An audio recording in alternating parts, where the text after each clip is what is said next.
And then I'm going to do a little intro.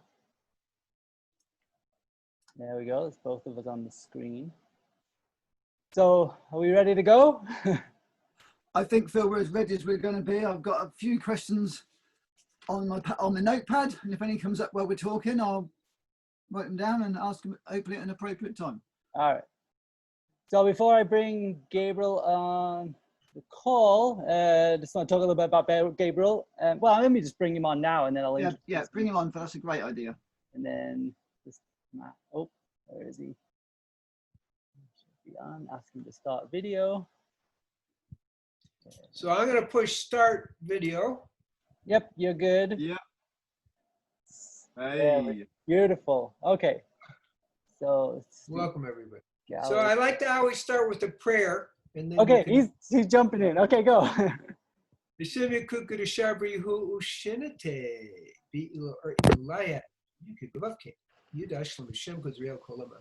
Merging the heart and the mind, which is what we need today. So let's just feel that merging for a second.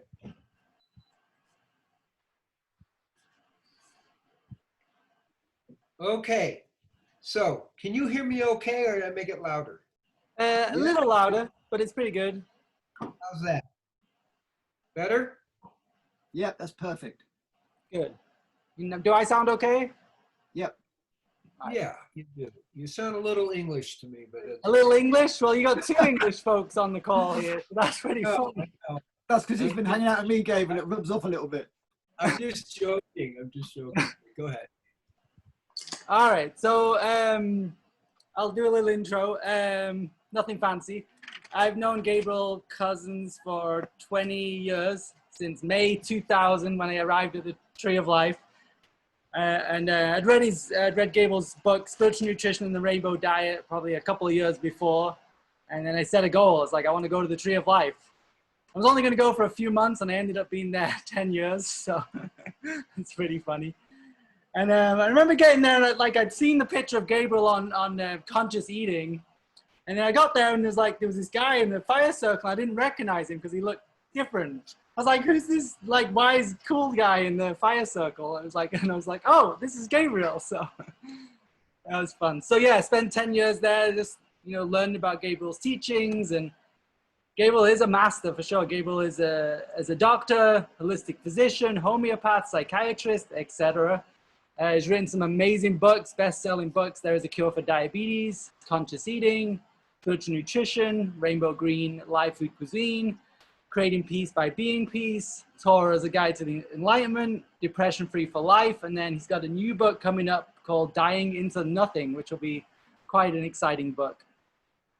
And I think Gabriel can talk about it, but some of the inspiring quotes that started this movement, I think, for Gabriel was a message that came through in meditation, which was learn to eat and live in a way that allows us to become superconductors for the divine. And a couple other quotes. When we become a clear channel for the divine God force of unconditional love, it comes through us in a way analogous to a gem or crystal being activated by our thought forms. And then one of my favorite quotes was, food is a love note from God. Its letters are written by the rays of the sun. It says, I love you, and I shall take care of you and sustain you with the offerings of my earth. And that's just, to me, is just the most beautiful quote. So I'll open it up to Gabriel or Phil to say anything and just say hi. Yeah, if I could just say a bit, and then we can let Gabriel take the floor. So I was in New Zealand in 2004, and I met some raw food people in New Zealand. So I was on my raw food journey then. And where were you in New Zealand? Where were you? I was in Nelson. Okay. And I wish I could remember their names, Gabriel, because it's the South Island. It's known as the South Island, and there's a community there near there that I introduced getting into live foods. Ah. So in 2004, I was sat with these guys, and they invited me around for dinner, and they said, oh, we've got to do something now. You just have to wait for us. So they gave me a book, and lo and behold, it was Conscious Eating. And right. I read the book about the composting button, and I said, this guy knows what he's talking about. I want to go and train with him. and that was 2004. That was about May 2004, and April 2005 I was at the Tree of Life with Gabriel and Phil.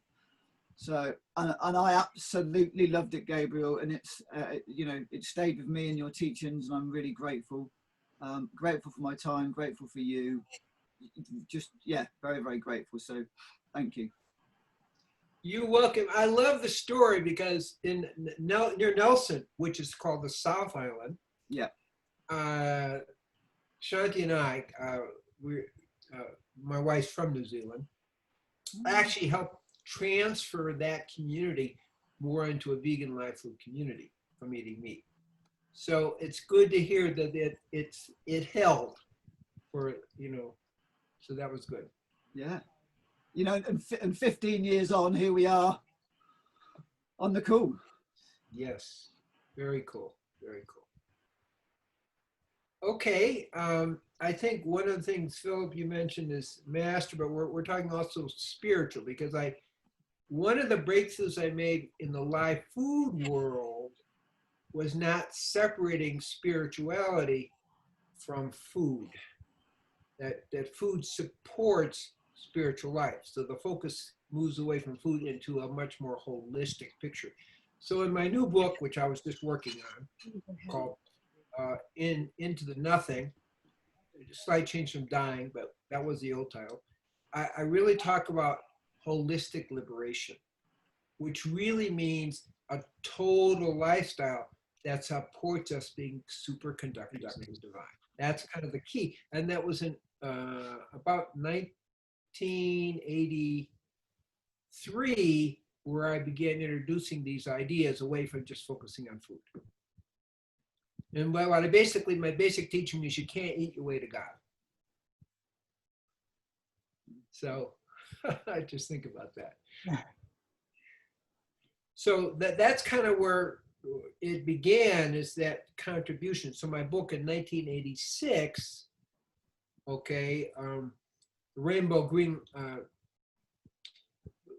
spiritual nutrition, okay, is a key classic in turning the mind away from just focusing on food. It's like there's a bigger purpose in life. It's called the Rainbow Diet, really, that one, 1986. Does that kind of give us a Yep. little bit of historical framework? It's like my work in the live food movement is to really take us into a more holistic view of who we are as human beings. And that's key. It's brilliant because, like, yeah, most people, it's like they only focus on the health aspect and not the other aspects, and it becomes this very heady thing. But like, you focus on the full embodiment aspect of it. Right, and it doesn't ignore that. I mean, here I am at chronological age of 77, but I'm doing 800 push-ups, and at one time, a few times a week.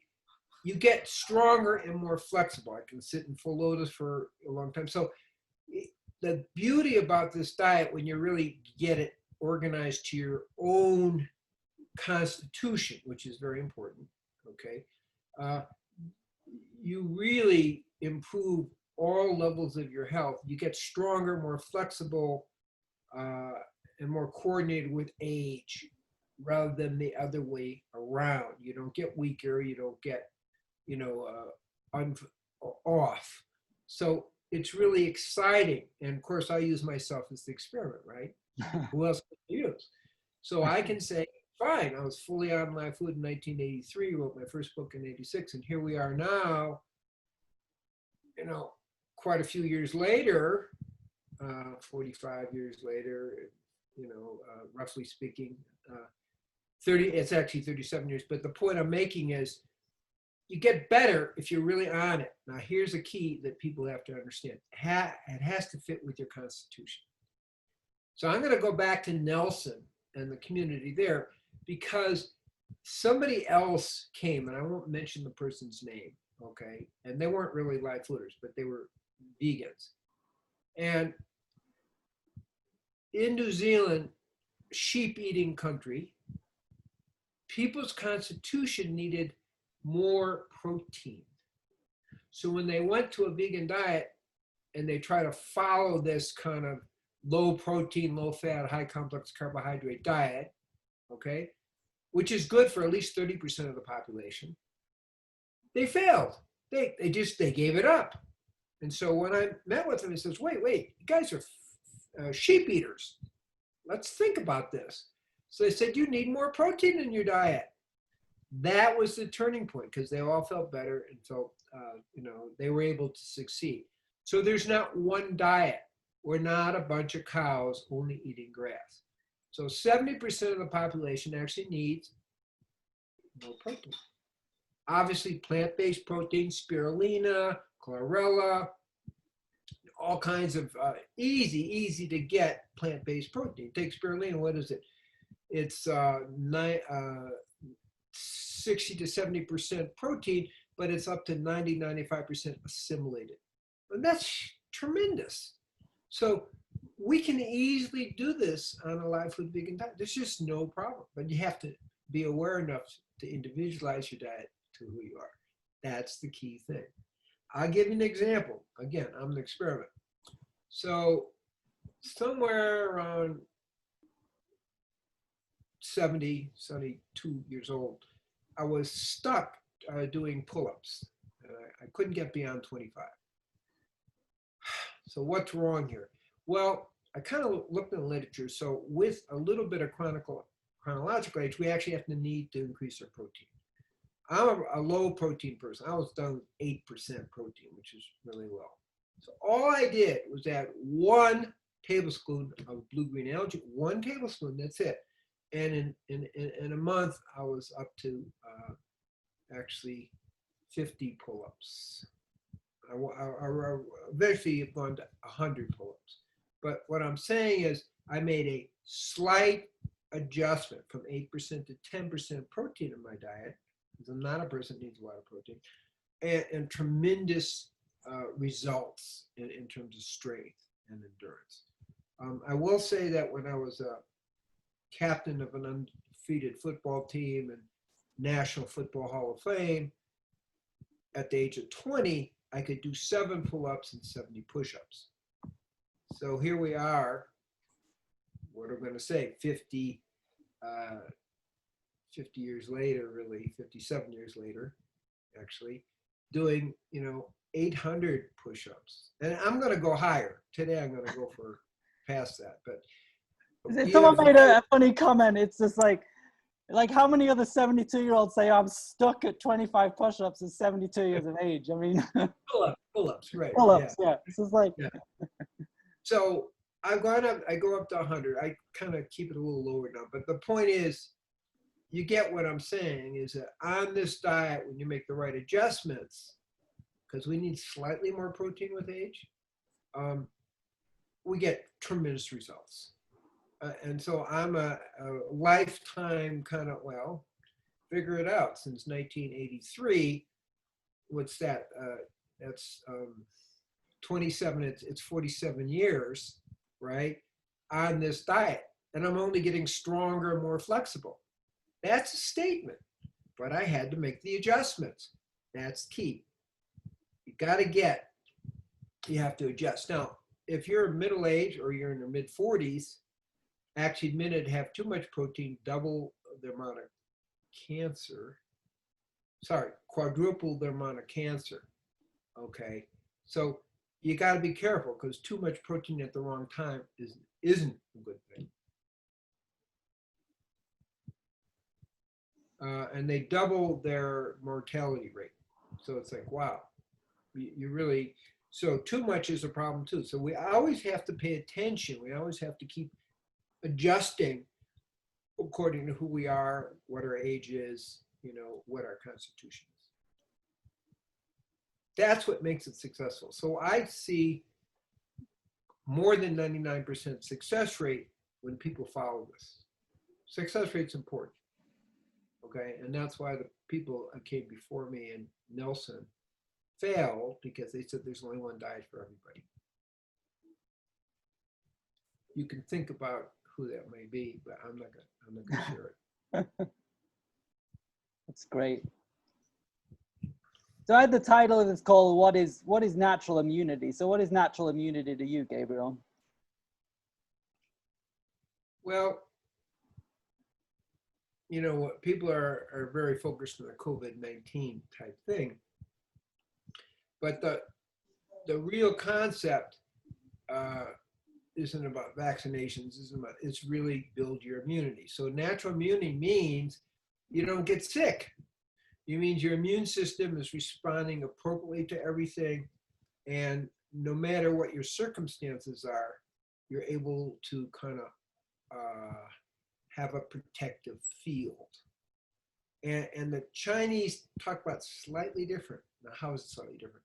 Well, yeah, and we don't talk about immunity, but we're also talking about the ability to go beyond yourself, if that makes sense. So it's kind of what I would call the reserve. Okay, we talk about Jing, basic reserve life force, and Qi, your daily life force.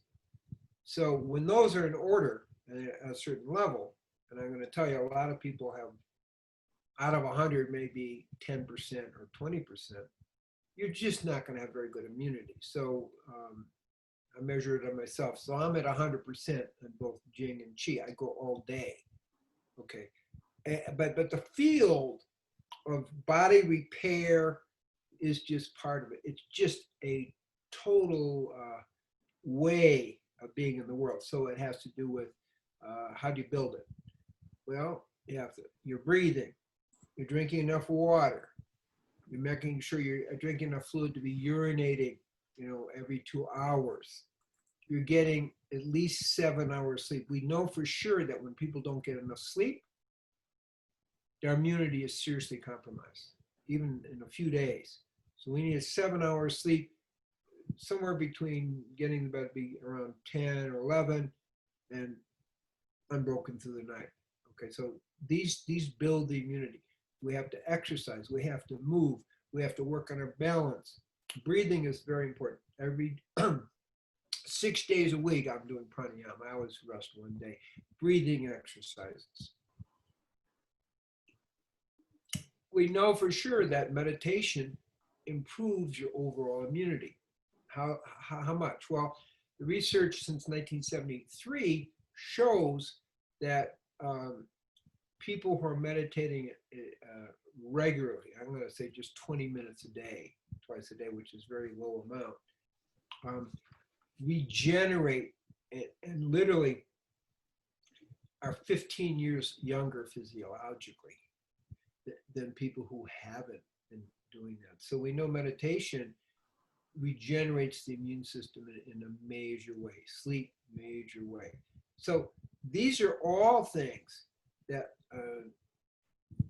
build the total system, of which your resistance to disease is a byproduct. In the Civil War, okay, we need to be as civil as we can, but in the Civil War, they began to understand that we call it the terrain, okay? And that debate went on, and then when Louis Pasteur was talking about the germ theory, died, he spoke to key people as he was dying, and he actually reversed his position, and he said, not the germ, but the terrain is everything. The terrain. That's your total life force on all the levels I'm talking about, which includes immunity. So the terrain is everything, and that's really the discussion. It's not happening in any serious way with the COVID-19 discussion. So what is the terrain? Can you explain that a little bit more? Terrain is basically your total life force, your total level of health. Chinese, it's easier. They break it into Jing, which is your deep life force, and Qi, your daily life force. In Ayurvedic, we call it Ojas, it's your daily and total life force. But it includes your reserve. Okay, gotta have reserve.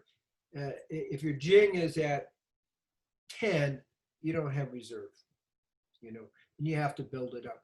Now, people are born, I like the Chinese model. It's actually very, very clear.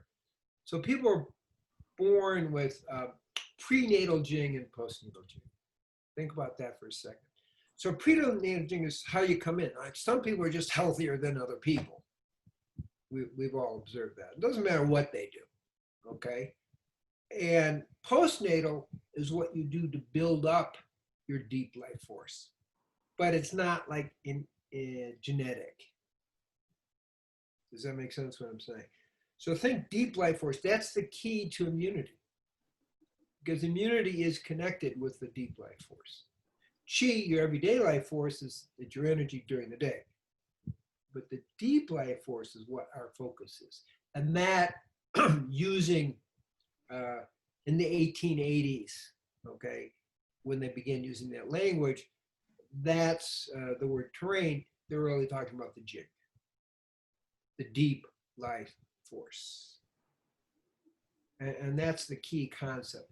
What's missing in the discussion today is we're not talking about that. We're talking about vaccines, or we're talking about social distancing, whatever. None of that is about the deep life force. None of it's about the terrain, and the terrain is everything, as Louis Pasteur said. Claude Bernard was one of the people who opposed him, was talking about the terrain. And it was to him that he said what he said. The terrain is everything.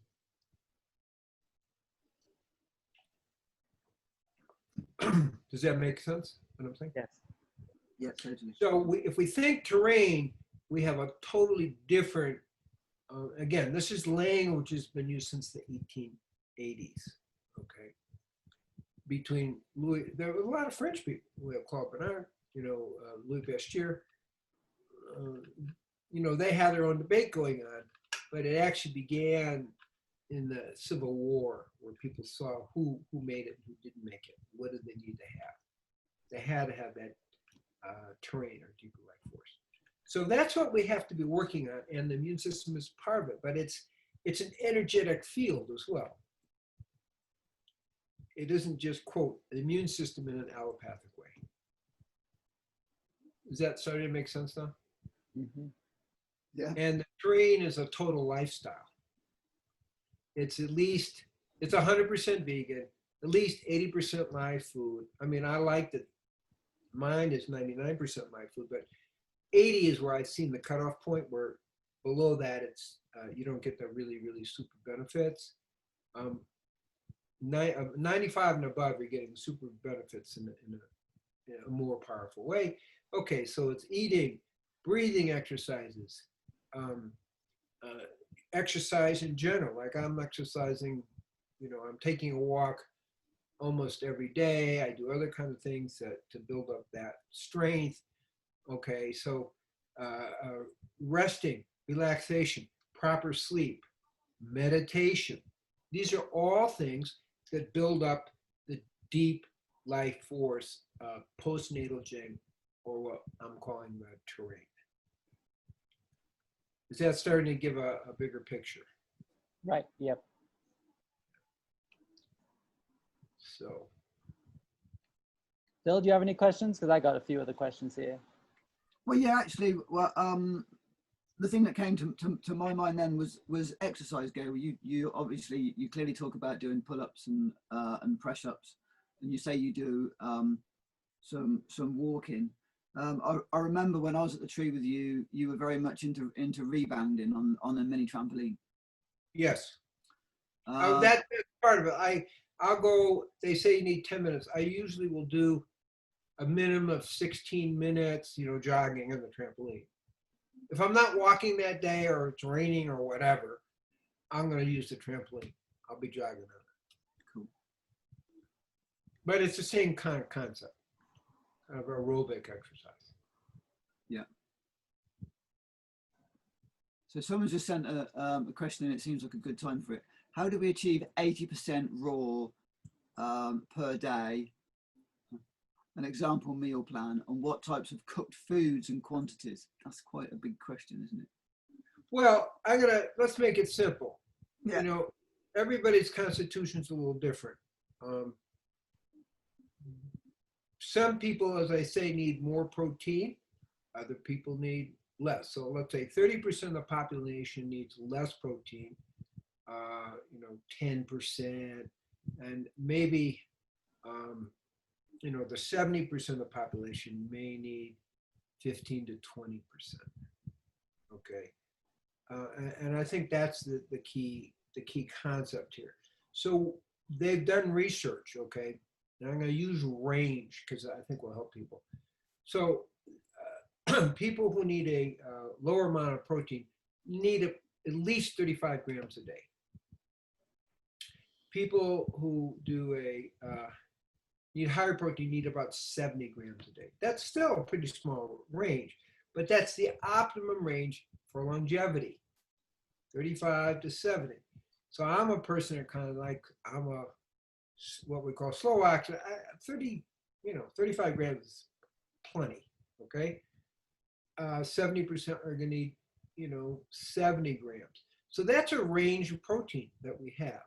And our job, I'm gonna call it trial and error. I mean, I have tests, people can go to my website where you can fill out, are you a fast oxidizer, means you're a higher person, needs higher protein, slow oxidizer, but it's trial and error. I know where I go to be optimal. I have my 1 tablespoon, right? And I'm going to 100 pull-ups. So that's called trial and error. So that's the best way. But roughly speaking, if you just take my slow fast oxidizer thing, you're going to kind of get a rough range to begin exploring the trial and error part. So there is a real trial and error in that thing. Well, how do I know what I need to eat to maintain that certain energy all day long? And I mean all day long. No letdown at all. That's key. So I think that's one way. So the first step is, again, how much protein you need when you're designing this. Are you going to be like the people in the South Island who go low protein, because that's the classic vegan thing, low protein, low fat, high carbohydrate. So basically what I see is people need for carbohydrate somewhere between 25 and 45%, depending on your constitution. For protein, again, I mentioned 10 to 15 to 20%. In fat, like I can't do a whole lot of fat, but let's say fat is 35 to 55%. So a person who's fast oxidizer needs more protein and fat in their diet. So the first thing is, in how to get to where we're going, is kind of at least find out whether you're fast or slow oxidized. You can see, do I need more protein or less protein? Then once you've got that honed in, then you can start slowly moving towards an 80%, 100% vegan, that's the bottom line, and towards an 80%. So you just simply knowing what you need. I need more protein. You keep your protein where you need it, but then you start adding more and more live food. And of course, protein is going to be your nuts and seeds. I'm going to say for people who are fast oxidized, I do see they need things like spirulina and chlorella and things like that as well. So then it becomes really easy, trial and error. You just keep increasing until you reach that. So if people have diabetes, I put them on phase 1, so there's no cooked food whatsoever. It's 100% live food, because that's a healing diet. Then I say 1.25, which is kind of what I'm on. I don't really have much cooked food, but I may have, what I have, not a lot. So, but what do I have? Not much. Okay. So, but people then just keep adding more and more live food to the diet, like salads. But if you're a slow oxidizer, you don't need much protein. I'll be honest with you, my diet is like really simple. So in the morning, I'll just have a little bit of goji berries. That's it. Lunch, that's my big meal. I'm eating it around 2. I just don't need to eat much. And I don't really have a dinner. I'll just have a little juice or something, or nothing, just liquid for dinner. So I'm actually just eating 1 meal a day. That is not for everybody, okay? People need to slowly decrease. Mostly people are overeating. So they need to slowly decrease their volume so they get maximum energy with minimal volume. And that's how you get to that 80%. But first find out your constitution so you're getting the right 80%. Gabriel, a quick question from me about the protein. You know, one of the things I found over the 15 years since I did my time with you was spirulina sits with me so much better than nuts and seeds and things like that. Right, no problem. Because it's the digestibility of it is just, it's so easy. So for someone that was needing 70 grams of protein a day, what would you say would they need with how much of spirulina would that look like, do you think? Well, it varies, but as I work with people can need as much as 2 tablespoons 3 times a day. 2 tablespoons, yeah, that's what you put me on. I remember 2 tablespoons 3 times a day. Yeah, so that's what you needed. You were a fast oxidizer. So that's as much as I go. It's a rare person that needs more than that.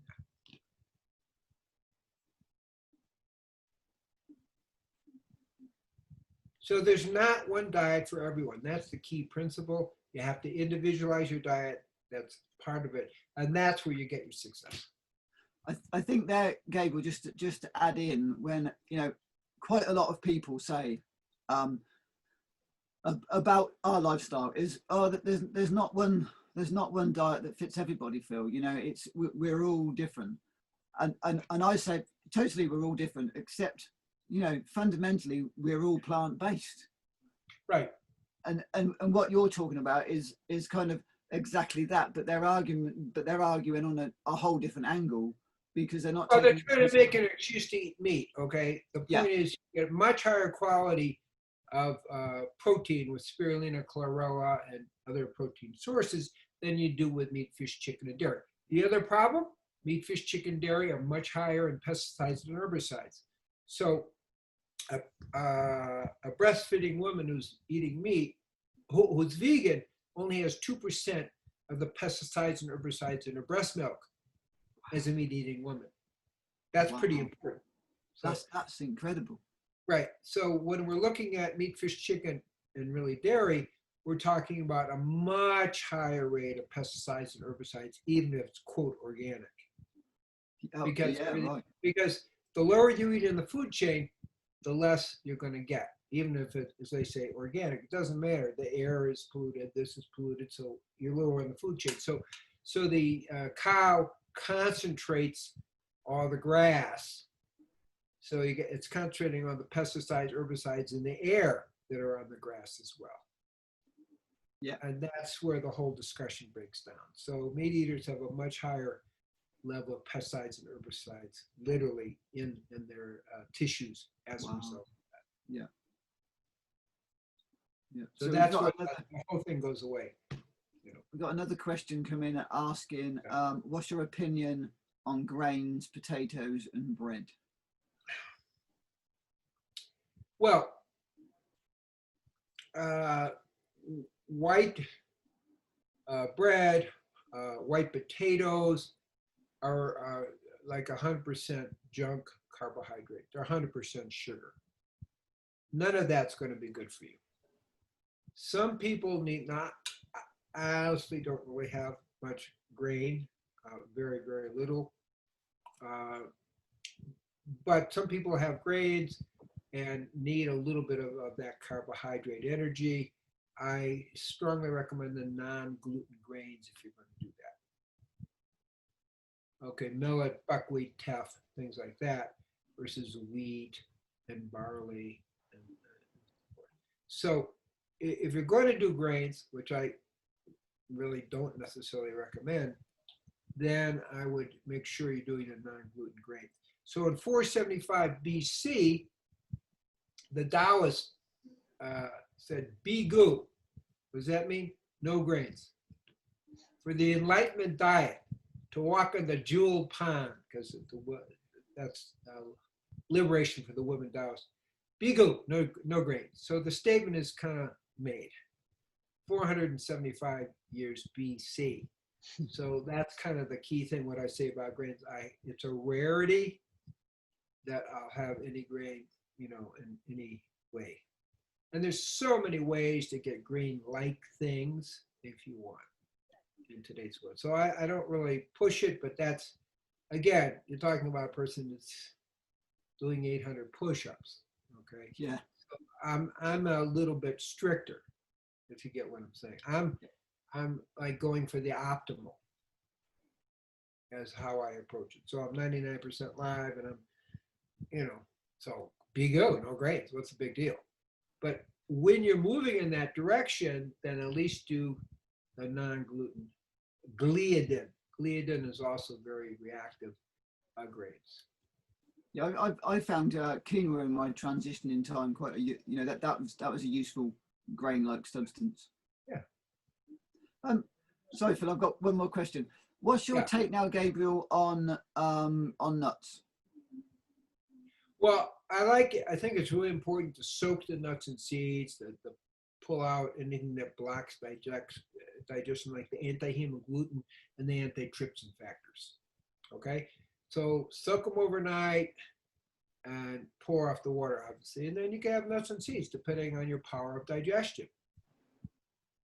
Yeah, but soak them. That's the key concept. Yeah.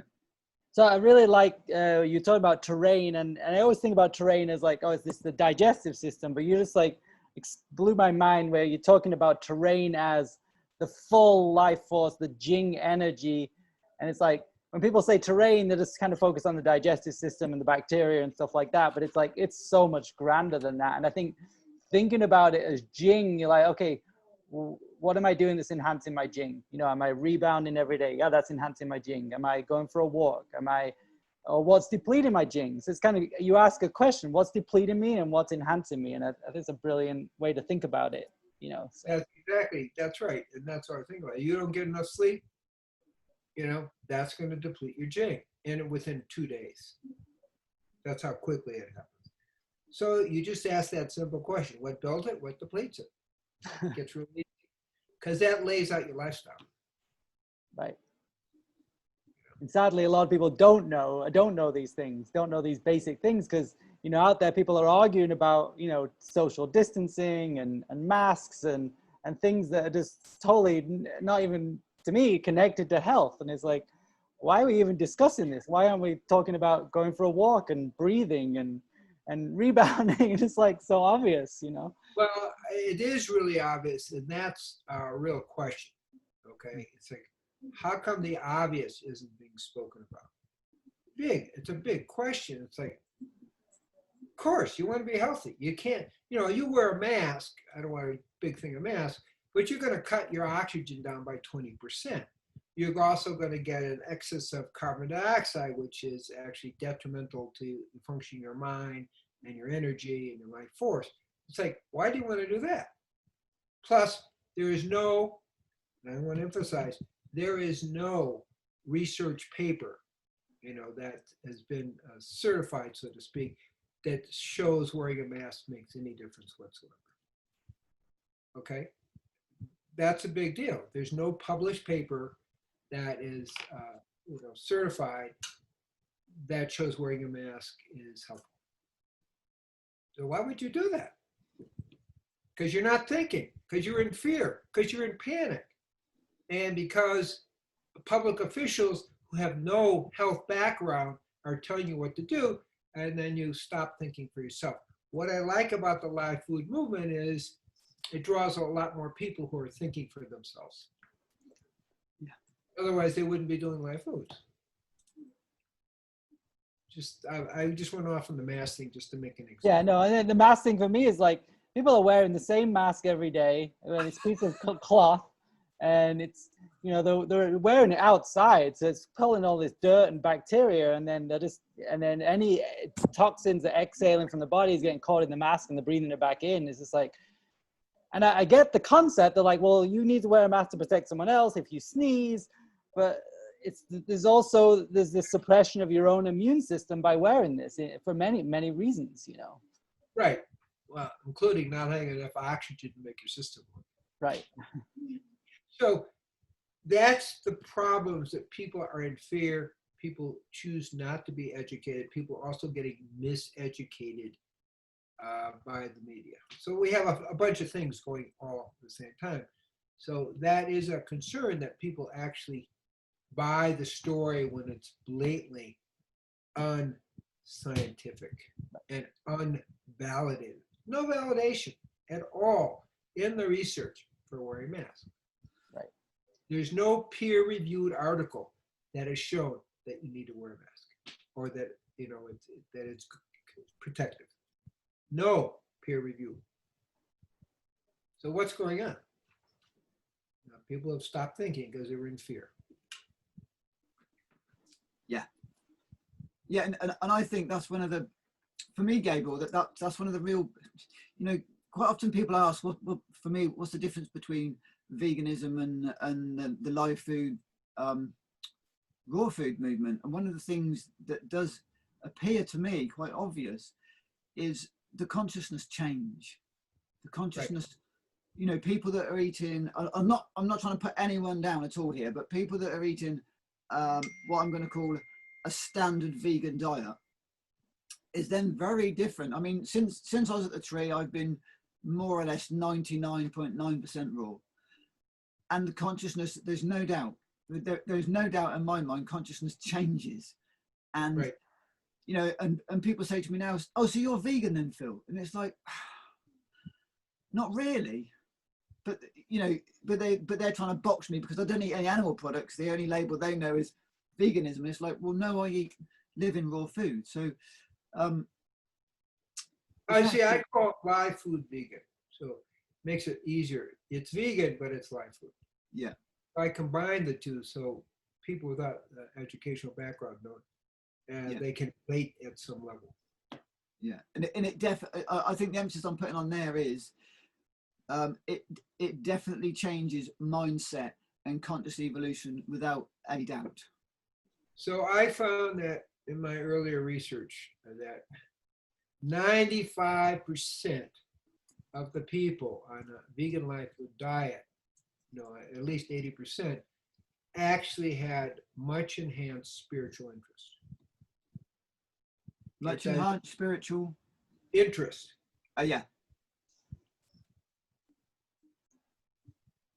Yeah. I think that's no accident. I think that's what we're talking about. So, totally. Yeah. So with all of these social changes, what Susan and I have been noticing in the field of consciousness is there's a great deal of fear. People are scared, whether it's scared of the virus. I'm not scared of the virus, but I'm concerned about the changes in society. Like, how do we, and I think I already know the answer, but for our audience, how do we tap into our spiritual power and our love and support our loved ones? And it's the other aspect. There's a lot of polarity between families and friends who have different opinions right now. Like, masks are good. No, you don't care about people because you're not wearing a mask. And, oh, you're not social distancing. There's a lot of tension and polarity happening in society and fear. Well, again, there is a problem called science. So when I say there is no validation for wearing a mask, there's no peer-reviewed thing, I mean, at some point we have to include science at some level. So I've actually just did a newsletter. It's not out yet. To go about 60, 70 points, of facts. For example, without getting into the whole COVID thing, the research shows that whether you have lockdown or don't, there is the results or the outcomes the same. Where for the mask issue, actually, there is a little suggestion that's actually bad for you because it decreases your oxygen and you can actually pass out, have a heart attack. There are different things that can really happen. So there is some danger to wearing a mask, but there's no peer review that says it's good to wear a mask. So I kind of go back into science a little bit with that. The other thing I do with family, and I recommend people, is say, look, we're family. Most important is our love. We may have some differences. Okay, let's not make it what life is about. Let's focus on our love and that love connection, and then we can if we want to debate it. But if we can't, then let's not even talk about it. It doesn't serve us, because family is the foundation of society, and if you don't have that, everything else falls apart. And that's historic for thousands of years. So people in the family said, we got to put family first. And then if we can discuss this in a good way, fine. If not, let's not discuss it, because it's not really what life is about. Love is what life is about. The love, connection, relationship. That's what counts. Let's not interfere with that. That's how I try to approach it for people. Yeah, it's very, very wise, Gabriel, because there's so much of that going on with families with all their different opinions. And me and Phil touched on that last week, actually, which was, I've got this ability where I'm in the middle of something or I'm disagreeing with something, and this little voice says, yeah, but just remember that you love them. And then that's how you have to start the discussion, though. See, hey, if we want to discuss, can we remember we're family and we love each other, and love is actually one of the most important things that protects your life force and protects your immune system. So let's keep that in mind. Now, if we want to discuss it, fine. I don't need to discuss it, but if we want to discuss it, we can do it a little bit. You see what I mean? But people forget what life is about. So publicly, if you get what I'm saying, start your discussions with that, and that kind of helps people remember priorities. Yeah, thanks, Gabriel. That's really important. So that's the way to start those discussions, which may also end the discussion like, okay, we disagree, so big deal. We're still family. We still love each other. And that's the most important thing we can do for the quality of life and for building our terrain, building our immune system. Yeah, one of the things that Phil and I were talking about and touching on is broaching the subject with people that have got masks on that are clearly afraid. And I was in a shopping queue with someone, and we were chatting, and I said, are you aware that mask that you've got on might not be doing actually what you think it's doing? We can, if we want to debate it. And I was trying my best not to be confrontational, but by just saying, do you know? And clearly she thought that she was safe, but she thought that she was protecting everybody else. But one of the things I was explaining was actually when you transpire out of your mask, everything comes out. It doesn't protect me at all from you. And, and I think that's a really important thing that people don't realize, especially when you're wearing, I do construction, Gabriel, a lot. And we have little valves on our masks to let out the CO2. So clearly, if I've got a mask on, I'm safe I've got proper breathing apparatus, so I'm relatively safe in there.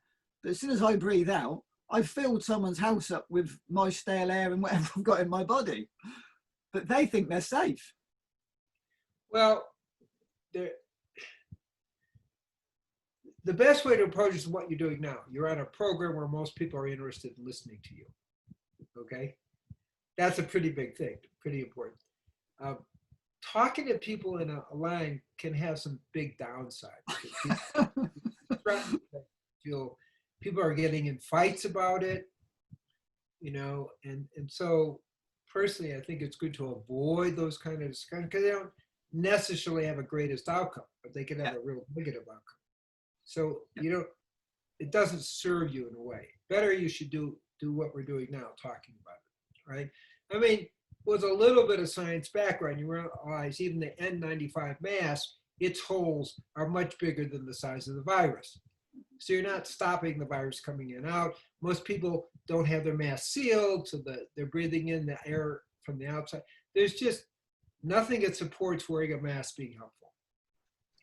But people's understanding is sort of masked because they're in fear. Other people, here's how I would do it. I was just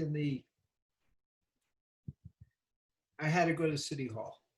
Okay, I had to get a document to take something to the dump. I had to pay something. And the lady behind the counter didn't have a mask. I said, wow, you're really smart. You got it. You don't need a mask. Good for you. And she had a good laugh, but do you see what I just did? Yeah. I supported someone in doing the right thing. Oh, wow, yeah. Telling them, no, you shouldn't wear a mask. It was like, hey, good work. And she was very happy because she got a positive feedback for doing the good thing. Yeah, yeah, she got rewarded, didn't she, for doing something right? You know, and I Right. know our English culture is probably worse than the American culture for this, whereas we're so programmed into telling people off for getting it wrong and not praising people for getting it right. Right. So that's probably the most effective way of doing it. It was just, she was really happy. There's just this big smile, like, okay, thank you. So Yeah. that's the way I would approach it. And People there's are that, very, yeah, there's that lack of that social connection too. So forget about on the health level, there's this like not seeing somebody's full facial expressions. We're designed to like see the mouth and the face and the expressions, you know, so. yeah, you have issues of social isolation. It's very bad for school kids because we know, depending on the statistic, less than 45 or really less than 19, your chance of getting sick are like close to 0%. So you go to school, kids need to interact. Their brain needs that. Without that, their brain actually degenerates a little bit. So they're you know, literally we're talking the problems of isolation. Kids need to be in school and they're really pretty safe. Yeah. And talking about that, Susan and I were talking about how there's some psychological damage that's happened in the past few months. That like people are in that fear and they're so scared, and we're just like, you know, and it's love. We've got to reach out to people with love and support them. But some people are, you know, are very badly affected by the psychological conditioning of all this. So. Right. But just on the street, it's kind of hard to do that because, Yeah.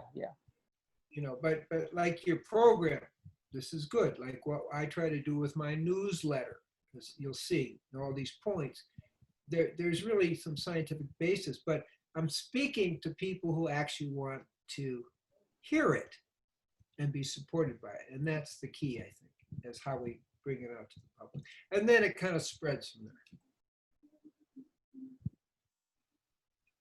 So Right. a question that's come to my mind, Gabriel, about individuals. One of the things I see a lot in people is adrenal fatigue. You know, and there's so much more chronic fatigue. You know, this people don't want to call it chronic fatigue, but tired. I think the new one now is tired all the time. I think that's where they've changed from chronic fatigue to tired all the time. So there's a really big adrenal component going on that I see, and it doesn't actually matter whether we're talking about raw food, living foods, you know, veganism, meat eaters, whatever. It seems to be a general fatigue and malaise. Is there kind of is there like a number one or anything for really supporting those adrenals, would you say? Well, it's a little bit more complicated than that. So I wanna just say what we're looking at is the mitochondria, which are the energy factors in the cell. So in the heart, they're looking at 2,000 to 3,000. The brain, 3,000 to 5,000 per cell. And obviously the adrenals have their amount per cell too, like 2,000. And so what I'm saying today is a lot of people's mitochondria, because of lack of oxygen, because of toxicity, is around 300, not 3,000.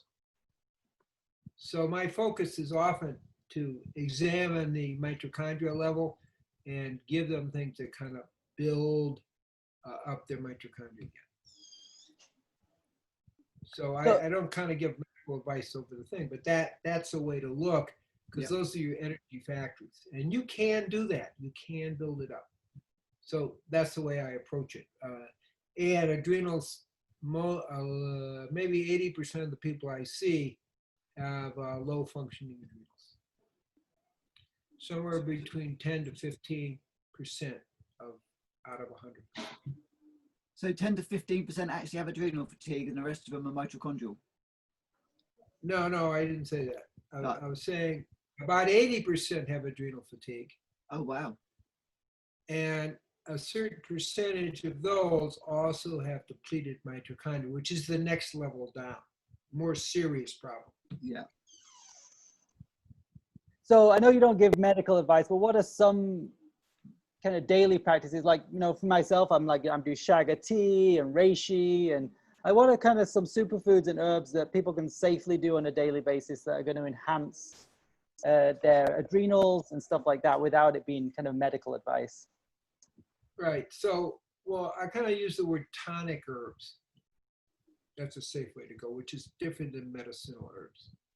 So, we talk about chaga, we talk about reishi, we talk about actually Siberian ginseng, we talk about ginseng, schizandra, which balances all the meridians and also the horizontal meridians. We talk about Hoshu Wei. These are like your main longevity players and things you can take all the time. The tonic herbs you can take all the time. So combinations of those are kind of a good way to go with all that. You know, what I find, actually there was some interesting research that showed that they were measuring kind of frequencies coming off the system. So a junk food person is having 1%, okay, frequency, and a newborn baby, 43%, organic person, 23%, and then live food produce 83,000, okay, which is good. But if you're adding the tonic herbs, it goes up to 116,000 times more than a junk food eater. Wow. What is that number? That's frequency? It's well, it's measured as a frequency, so to speak, but it's actually energy that you're giving off. It's not exactly frequency. It's but it's Wow. energy that the system gives off that you can measure with a meter. So with the tonic herbs, Gabriel, what would you say was the best way to take them? Is it doing a decoction and making teas, or in capsule form, or putting them in or putting them in a smoothie? What would you suggest for us? generally, my style is I take everything out of capsules because I don't like having capsules. So they're mostly powders or liquids. Put it in a little hot water, stir it, and drink it. Simple. That's my style. Okay. I don't like the capsule thing. You know, take them out of the cap. It takes a little bit longer, but you're not taking all the capsule stuff, which isn't live. Yeah. Brilliant. Great. Okay, so that covers kind of superfoods and herbs, and you probably would include, you know, things like ashwagandha and turmeric and things like that. I would imagine are good too. So. Absolutely. Ashwagandha is a big player, hugely helpful for brain and heart, as well as overall function. Turmeric is really good, slightly different. It's not in the longevity herb type category, but it's very, very, very good because it's anti-inflammatory. So that kind of covers superfoods, and then again, not to be medical, but like there's certain supplements that people might want to take every day, and what are your recommendations on that? So, well, if people go to my website, okay, because of the COVID thing, just drcousens.com, I have a whole list of herbs and a whole list of supplements and so forth. But I will say, in general, vitamin A, 25,000 a day, vitamin D, depending, but 2 to 7,000 a day, vitamin C, a whole food C, right? Not ascorbic acid, up to 1,000 a day. B vitamin, same thing. It just has to be a total natural B complex. There is a difference between synthetic and natural. So everything should be all natural in the thing. And yeah, make sure about the B12 and folic acid because people get deficient in those things. So that's A and B and C and D. E is good to take too. It's in there. And those are your kind of like your fundamental players in that. The folic acid, B12 is really important. A lot of people are deficient in it. You know, and even if you're a meat eater, it's easy to get deficient. You know, so those are just kind of, we got to pay attention to all of those in that way.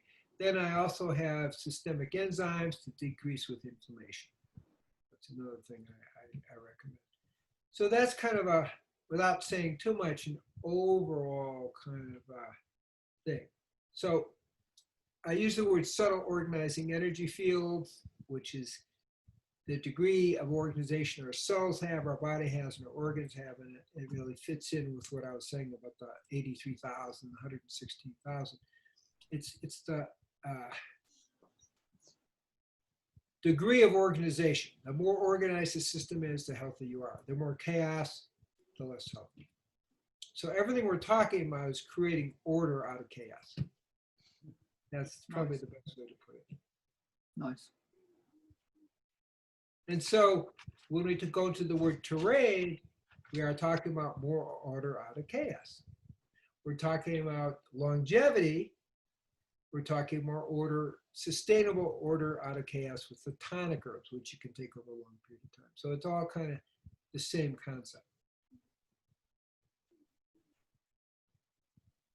So that's kind of an overview way of thinking, but it all fits in. You got your supplements, because we can't get enough in our food because the soils are depleted.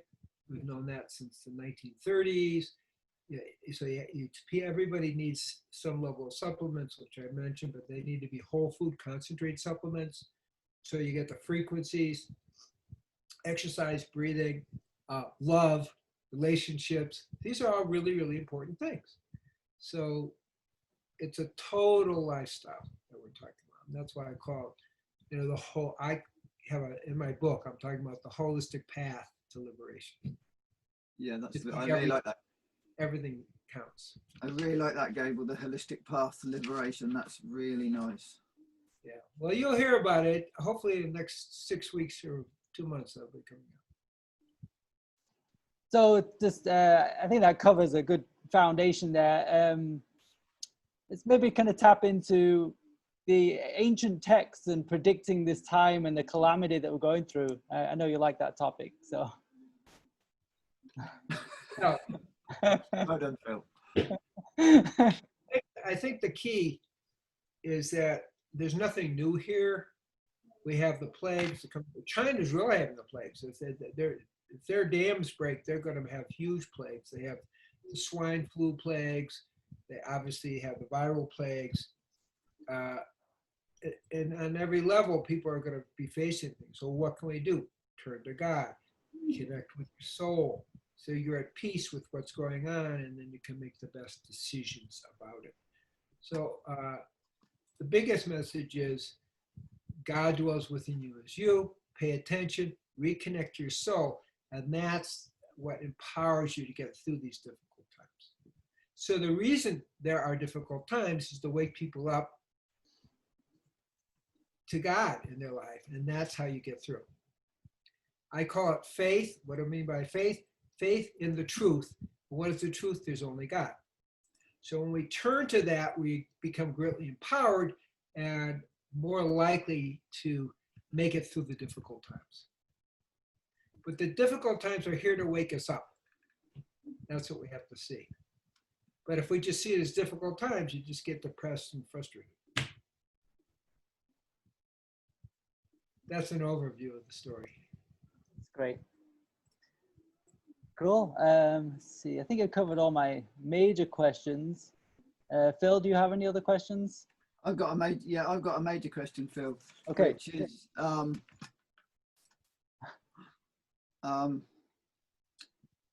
what's your vision of the future, Gabriel? Ooh. Well, we're in possibly the first of 7 years of a cycle. This is the year of chaos and difficulty. If we paid attention, we have the potential to go into, in a sense, a wondrous messianic time of joy and peace. Okay, but it may take 7 years to get there. So people should just be at peace. I mean, it's taken us thousands of years. So the most important thing is reconnect with your soul, and then let that soul expansion connect to everyone else's soul, so we begin to feel our oneness and our peace with each other. That's all we need to do. It's not that It's not more complicated than that. Then we're guided to do the right thing. Great. So how can, unless there's anything else you want to add to that, Gabriel, how can people connect with you and your new community and continue the journey with you? So what I see, this is why it's important to be like on your show too, is we need to have support. Okay, so we created a new platform that's kind of off Facebook and everything else, so to speak, or Google. It's called treeoflife.mn, mightynetworks.co. And that connects you to the newsletter, connects you to all the information. I'm giving, starting Tuesday at 9 o'clock each morning, I'm giving a 20-minute type, a little bit of a talk, and then a firepower meditation, Shakti Prop meditation to support people. And that's the way to tune in. And if that's hard to remember, just go to drcousens.com. And either way, you're going to get there. So I think the most important thing we can do worldwide is support each other in waking up, using this time of chaos to actually say, well, God's kind of saying, wake up. So that's the most important thing we can do. That's why your show is important. That's what I'm doing is important. That's why the newsletter that's coming out in a week or so is important. So all these things actually play a role in the bigger picture. We do our role, we do our part. We have to know what that is so we don't overextend. And the whole idea is to take the light and share it with the whole world. Great. So what we usually do at this part of the show is we do a little meditation. So I wonder if you'd like to lead us in a short meditation, the 5 power of God, and help us connect. So how short? How much? As long as you like. There's no limits on our show. It's free flow. So. Okay. So let me just go over the fundamentals of meditation just to get started. Okay. So first, sit comfortably. Okay. That's easy. Second, observe what goes on without judging it. Okay, we should kind of step outside our mind. Third, because mine is what we call Kundalini Ruach Kadesh, Holy Spirit kind of meditation. If it gets awakened, then just observe it. Okay. Then we have a name of God mantra, okay, and it starts this way: Yod, and then Hey, and then Wa, and then Hey. Yod, and then breath up to the heart, Hey out to the heart. Wa, and then breath to the third eye, Hey out to the heart. You just simply keep repeating that until your mind's quiet. That's basically it. It's as simple as that. So, and when your mind's quiet, you let go of the mantra because you're now in meditation.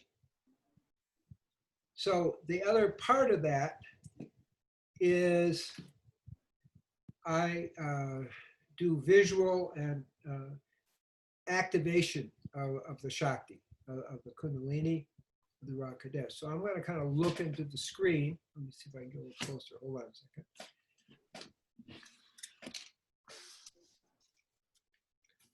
And just people kind of look, and the cosmic energy comes through me and then comes into you. And that will help activate it. So we'll go, let's say we'll do 6 minutes of meditation. Okay. So let's go into meditation. Just kind of see the cosmic energy coming from me into you.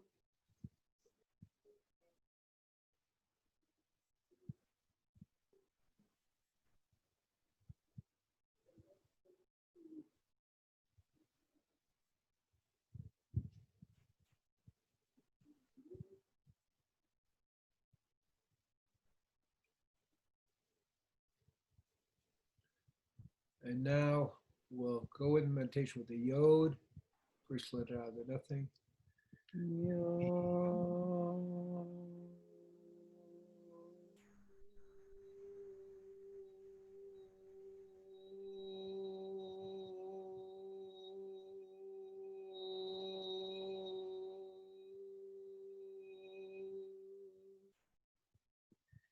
may just keep repeating the mantra till your mind's quiet.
Okay.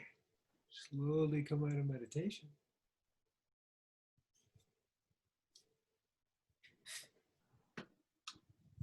So before we close, I just want to mention a few things. First, thank you for letting me be on your show. May you, both Phils, keep filling people in on what's happening.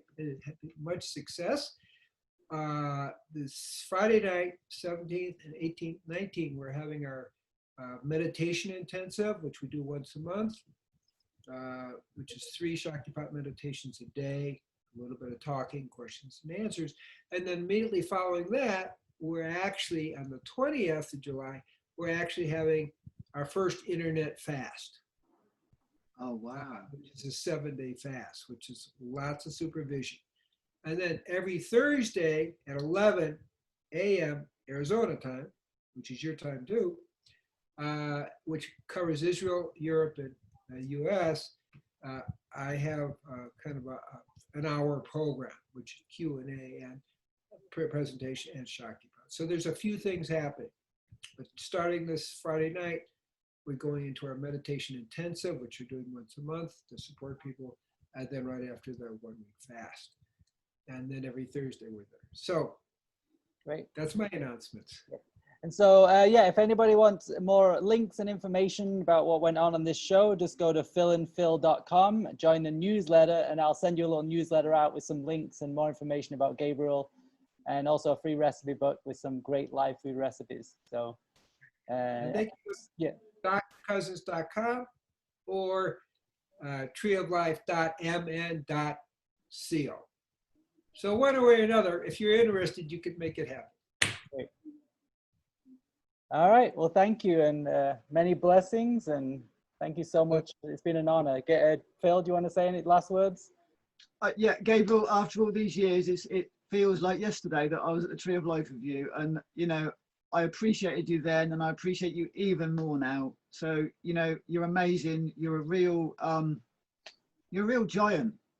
So, you know, what can I say? I think I've said it all. Thank you so much for coming and supporting us. Really appreciate that. I feel really blessed. Thank you. I'm happy to be on your show, and keep up the good work. May it keep expanding for you. Blessings to you. Blessings. Bye. Bye-bye. Oh, hi, Susan. Hi.